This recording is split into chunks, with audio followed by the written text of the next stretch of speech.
Um bom dia a todas e todos.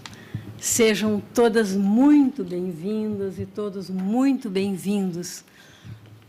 Uma saudação muito especial às nossas queridas convidadas, né, que nos deram essa alegria e fizeram esses depoimentos tão expressivos para todas nós.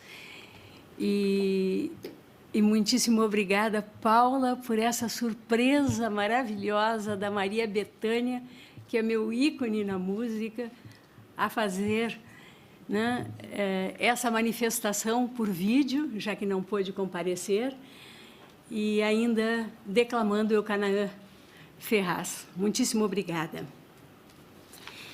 Eu peço licença para fazer como um primeiro registro que hoje, 8 de março, completamos 60 dias do que costumamos chamar o Dia da Infâmia, o dia da invasão desta Suprema Corte, junto com o Palácio do Planalto e o Congresso Nacional, por vândalos, que, todavia, não lograram o seu intento, porque a nossa democracia restou inabalada e resta inabalável.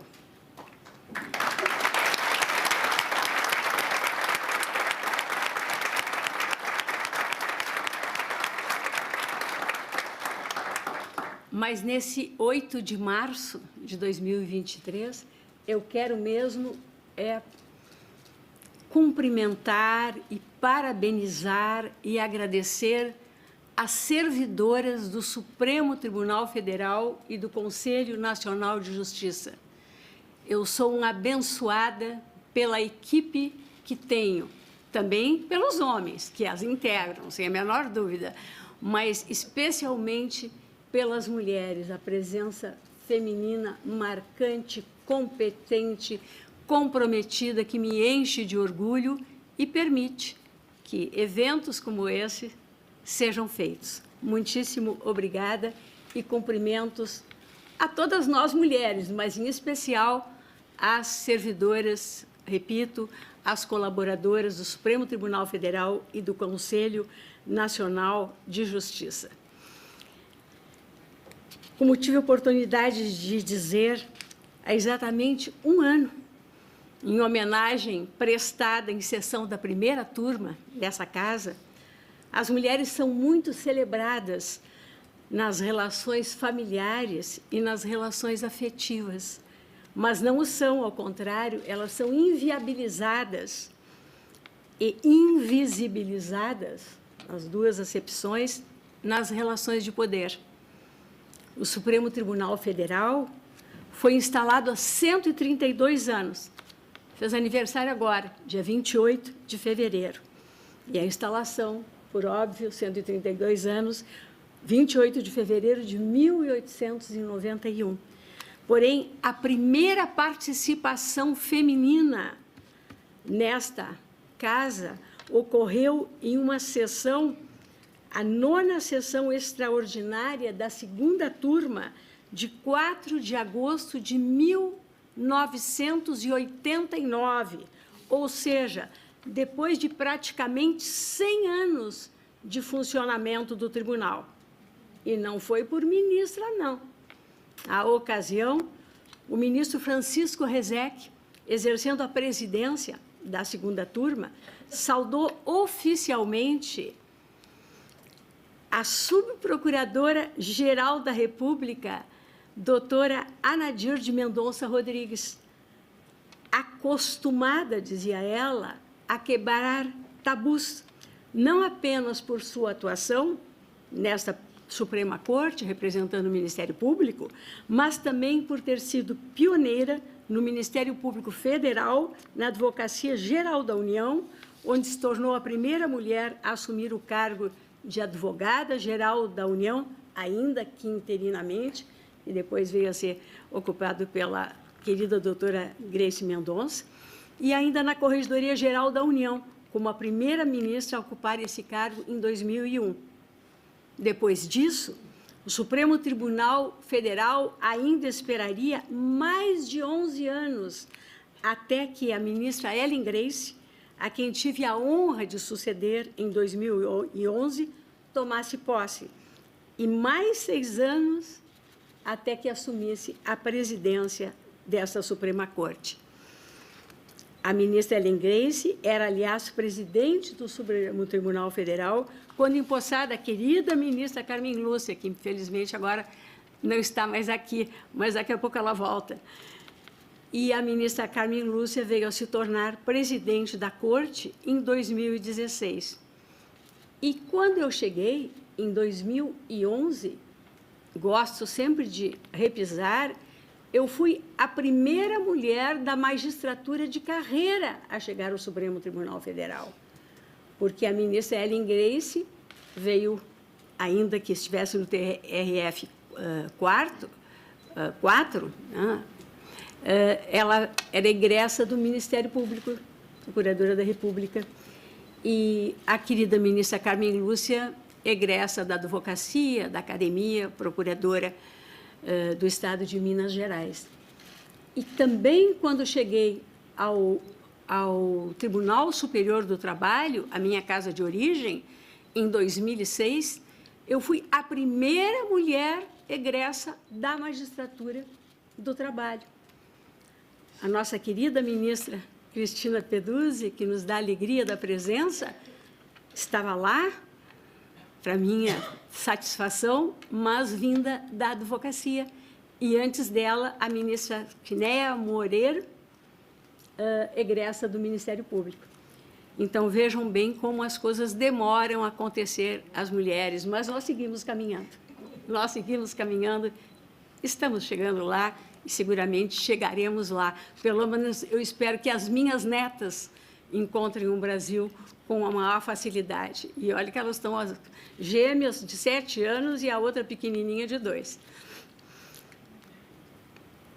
Por ocasião do discurso que eu, honrada, proferi na sessão plenária de 2021, na celebração do 15º aniversário de posse da ministra Carmen Lúcia, eu destaquei, como acabo de fazer, que a história republicana desse Supremo Tribunal Federal conta com apenas 3 ministras, entre 169 ministros de ontem, de hoje e de sempre. No Superior Tribunal do Trabalho, são 7 mulheres entre os atuais 26 ministros. No Superior Tribunal de Justiça, são hoje 6 ministras entre os atuais 31. E tanto lá como cá, pela mesma desproporção na origem, o exercício da presidência pela ministra Maria Tereza Rocha de Assis Moura é motivo de júbilo. Aliás, não cessam as dificuldades, infelizmente, diante da mera questão numérica. Aquelas que conseguem superar a barreira da subrepresentação, imputa-se ainda uma dose estrutural de preconceito qualitativo. Homenageando ainda a ministra Carmen Lúcia, eu disse: mesmo quando nós, mulheres, logramos ocupar o espaço institucional, maior é o esforço a despender para sermos ouvidos em pé de igualdade com os homens, autênticas vozes do silêncio que somos, na expressão que tomo emprestada a historiadora Mary Del Priore, em sua primorosa obra A Mulher na História do Brasil. Ou, como prefere dizer a ministra Carmen Lúcia, autênticas vozes silenciadas, ou imagens invisibilizadas por olhos que, ainda que inconscientemente, não nos querem ver. Há muito a ser feito. Por isso, reafirmo o direito das mulheres à igualdade de tratamento e de acesso aos espaços decisórios públicos como forma de luta contra a discriminação de gênero. Não é projeto realizado, mas projeto em construção. As desigualdades nessa abordagem assumem relevância na ordem constitucional e jurídica brasileira, porque, desenhadas as estruturas procedimentais e de tomada de decisão, de modo a não considerar a mulher como relevante ator político e institucional na sociedade e no processo democrático constitucional. E é preciso que se diga, o déficit de representatividade feminina significa um déficit para a própria democracia brasileira. Reverter essa disparidade histórica de representação é imperativo que nos desafia a todos, homens e mulheres, partidos políticos, sociedade civil e instituições de Estado, legislativo, executivo e judiciário. Trata-se, na verdade, de aperfeiçoar a democracia, transformando um potencial direito em um direito efetivamente exercido. Ao judiciário também se apresenta, obviamente, o desafio de exercer suas funções constitucionais em plenitude, no que diz com a proteção e valorização da mulher em nossa sociedade. Por isso, no 16º Encontro Nacional do Poder Judiciário, promovido pelo Conselho Nacional de Justiça em novembro do ano passado, aprovou-se, entre as metas nacionais para 2023, a meta 8. Qual é essa meta 8?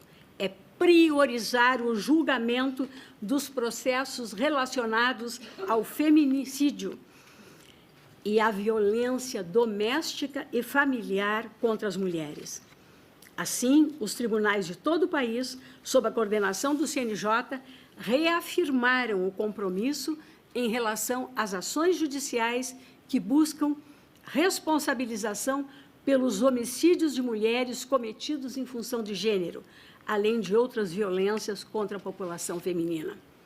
É preciso reforçar a noção de que o cidadão e a cidadã, que ser cidadão e cidadã é vivenciar todas as potencialidades inerentes a homens e mulheres, é pertencer à sociedade de forma completa e estar inserido nas conquistas da sociedade na perspectiva da igualdade de gênero amplamente reconhecida pela nossa Constituição Cidadã de 1988.